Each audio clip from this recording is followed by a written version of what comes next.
Hi. Previously, in chapter number 4, we studied about the different types of business organizations that could exist in both the private sector and the public sector. So moving forward in chapter number 5, we're going to study about the different business objectives that could be set and stakeholder objectives. So basically, we're going to study about what a business aims to achieve and what do stakeholders, are individuals who surround the business, aim to achieve from the business itself. So business objectives are the aims or targets that a business works toward. These are the goals set by the business that they want to achieve in the future. So when you set objectives, it provides you clear target to work towards. You can make your decisions based on these objectives, and it also allows you to evaluate yourself after a period of time, whether you've been successful or not, or how successful you've been. So say in 10 months time you want to achieve $10,000 of sales. So in 10 months time you would do everything to achieve that target. You would hire employees for production. You would ensure marketing is done so that you can reach 10,000 sales, and you would also manage all the other aspects that are involved, such as operations, transportations, arranging locations for sales. So in 10 months time you look back and you evaluate. If you say sold around 8,000, it allows you to measure how realistic your target that you set and what went wrong. So what objectives do business set? The different kind of business objectives that are set include business survival, where their primary aim is to survive; profit maximization, where their main aim is to maximize profit; provide returns to shareholders. This could be through capital growth or increased dividends; growth as a business, where you want to expand; increase market share, where you want to increase your sales; or provide services to the community, where you as a business want to help serve the community. So the first objective, of business survival, is basically what every new business wants to achieve. This is the preliminary target, where you just want to operate on a day-to-day basis and you want to survive the storm. Sometimes established businesses that go through a rough period because of the economy, maybe it's going through a recession, or maybe because of some sort of brand reputation damage, they could essentially switch back to survival. The next objective, profit maximization, is what most of the businesses that are in private sector aim to achieve. They want to provide their owners with a return for a risk in investing their business. So if you as an owner invested $100 in a business, you'd expect to get some sort of reward, because there is a chance that your $100 could just disappear because of bankruptcy or because of liabilities, debts that you have to pay. So every owner invests with the aim of getting a return. Also, profit is a source of finance for future expansion or future projects. So when we talk about providing returns to shareholders, shareholders are essentially owners of companies. So they own shares, which gives them part ownership of the company. So what they want is they could either get a return in terms of dividends. Dividends are payments that are distributed from profits, or they could get capital growth, where their shares are increased in value over the years. The next objective, growth, is where businesses try to expand operations. Now, why would you seek growth as a business? When your business is large, it attracts better employees. It also provides more security to your current employees. And when you expand your operations, you could diversify your the products that you sell or the services that you perform. And thus, if one product or one sector fails, your others could help you get through that rough time. Also, it helps you obtain cost advantages from economies of scale. Economies of scale is basically the cost savings that arise due to your operations being large. So think about you buying tomatoes from the local store. If you bought 1 kilogram of tomatoes, say for $1, then if you bought 10 kilograms, I'm pretty sure that they would give you some sort of discount that you would get it for, say, $9. So the $1 that is saved because of bulk buying is technically economies of scale. The next objective is increase of market share. So market share is the proportion of total market sales achieved by one business. Market share is your share of the total sales. It's how dominant you are in the market. So when you try to increase your market share, it provides a broad exposure of your brand.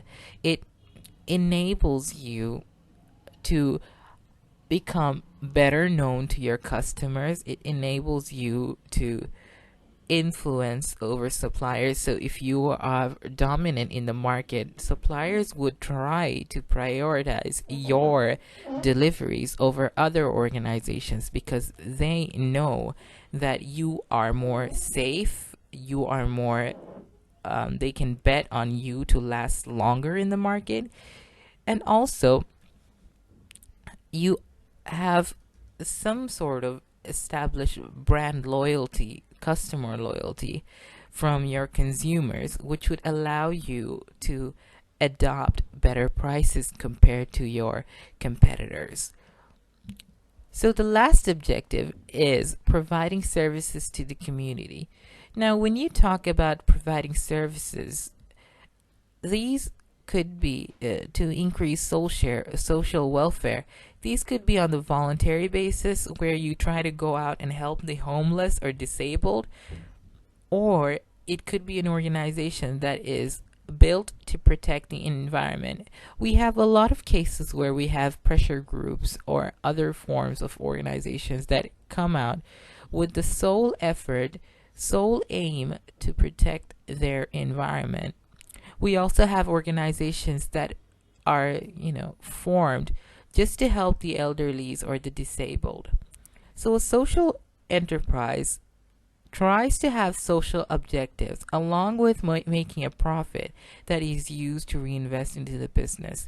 So normally, most businesses aim to make a profit as a reward for the investment, but a social enterprise tries to achieve the profit, but this is mainly used only to reinvest and increase their profit, operations, so that in the future they could better serve more in the community. So why could business objectives change? So business objectives are set according to the situation. So think about your new business. Once you've started your business for, say, around a year or so, and you've survived through your initial stages where you learned about which suppliers are reliable, how to engage with your customers, and you've established yourself in the market, you could think about other objectives. So you could maybe switch from survival to profit maximization. It could also be the certain situation where a business that has high market share could think about providing higher returns to its shareholders. So in that way, they could become more attractive for further investment. rather than focusing on high market share and losing shareholders or investors, because shareholders don't see any returns, being any benefits from them expanding. The last thing could be, think about a recession. So think about construction companies where in times of recession, they really get hit hard. So during those times, they could switch from profit maximization to survival. So business objectives essentially could change due to circumstances. So when the situation changes, your objectives should also change realistically with the situation. So, stakeholders. A stakeholder is any individual or group with an interest in the activities of a business organization. So, anyone who wants to know or who is affected by what you're doing is a stakeholder. So, a business has many individuals, many groups of people that are interested in what they're doing, how they're succeeding. So, namely, we have investors or owners, we've got governments, we've got customers, we've got this community as a whole, we've got employees, we've got employee families. So, anyone who is interested in the activities of business because they could be affected by it are stakeholders. So, we'll look at the different stakeholders and their objectives. So, owners usually want profits from a business. They want the business activities, they monitor business activities because they want a reward, and they want the business to grow. Workers are interested in a business activity, so they're monitoring if the business is doing well or not, because they want a job security. If the business succeeds, their job is safe, and if the business profits more or expands, they want better pay and work environment. Managers basically seek better payment and job security through their work. They also want the business to grow so that they can enhance their own prestige. So if you're a manager of a company that is very large or very famous, your prestige grows as well. Customers mainly seek value for money. They want the quality, or they want the product or service that they're receiving. So the product or service that they're receiving should be of optimum quality. It should be value for money, and there should be a reliable flow. So once you're used to using something, you don't just want it to disappear. You want it to be continuously improved, replaced, serviced, maintained. So many things that customers seek. Governments are mainly interested in a business activity in order to receive taxes. They also want to regulate certain businesses so that you do not abuse your position. They want to guarantee that you're paying minimum wage to your staff. They want to ensure that you're protecting the environment through your activities and you're not hurting the community. Banks normally finance businesses, so they monitor activities so in order to ensure that their loans are paid back. The community as a whole expect the business to provide jobs for the population. They want the business to refrain from harming their environment, so they don't want their resources to be misused or depleted or destroyed. And they want the product and services that are being produced by the business to be socially responsible. You don't want products that are going to harm the community. So normally the community gets concerned when you have certain businesses coming in, such as gun manufacturers or cigarette factories, because they could negatively influence your community. So public sector businesses. Public sector businesses normally set targets in terms of financial, social, or service. So public sector businesses try to meet targets that are set by governments within the stated budgets. So government normally subsidizes them or provides them a certain amount, and they try to get the job done within that amount. So within that stated budget, they want to provide social welfare, and they want to provide employment where certain government jobs are secure. Where unemployment is high, government could start providing work in that area just to stimulate the economy. There also could be essential services that are provided within the standards of quality. So you have education, health sector, you've got essential services that are needed for the economy to function. So, conflict of stakeholders is basically where you studied about the different types of different groups that are interested in business activity. You studied about owners, managers, customers, government, the community, all of them having different goals or different things they want to achieve through the business activities. Sometimes you're left with a conflict. So you as a business, when your owner is seeking to grow profits for the next period, like Mr. Hans, and his employees are seeking higher salaries to fund their education, you've got a conflict here. If you try to provide him the best amount of profit, this could be by reducing wages or reducing costs so that you can maximize profit. On the other hand, if you reduce wages, the employees get hurt because they want higher salaries. Right. So the best way for a business to handle conflict of stakeholder objectives is to come to a mutual agreement where both sides are happy. So Mr. Has doesn't necessarily have to get all of the profit, or he doesn't have to take all the increased profit.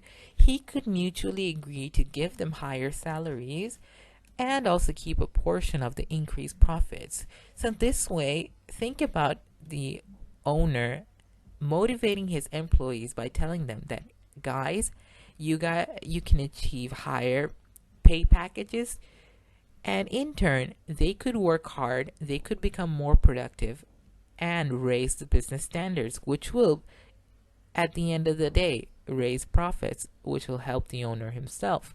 So this is the best way to manage stakeholder objectives as a business, and it is very, very essential that you manage your conflict so that every side or every group are kept satisfied. Thank you for watching, and see you soon.